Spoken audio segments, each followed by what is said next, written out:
जनतेच्या समस्येच्या बातम्या. अंधश्रद्धा निर्मूलन समिती खेडच्या वतीनं विद्रोही मराठी साहित्य संमेलनास पाठिंबा. नुकत्याच पार पडलेल्या बैठकीमध्ये माननीय काशीद सर, माननीय पावसकर सर व चव्हाण गुरुजी यांच्या समवेत झालेल्या बैठकीमध्ये कोकण विभागीय विद्रोही मराठी साहित्य संमेलन होत आहे. या संमेलनास त्यांनी आपला पाठिंबा दर्शवला. नमस्कार.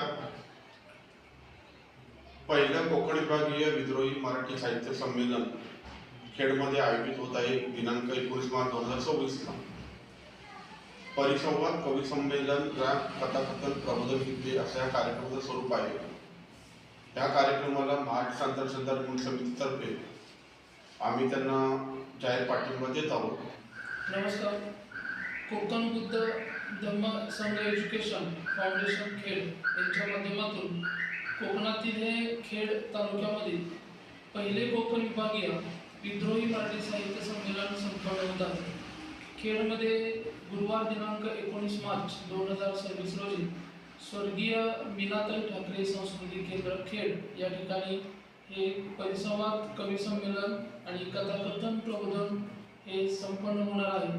तरी आम्हीच्या वतीनं या संमेलनासाठी खूप खूप शुभेच्छा आणि सर्व जास्तीत जास्त कवी यांनी एकत्रित येऊन या संमेलनात सहभाग घ्यावा ही माझी विनंती असेल. पुन्हा एकदा या संघटनेसाठी अनिसकडून मनपूर्वक शुभेच्छा. धन्यवाद.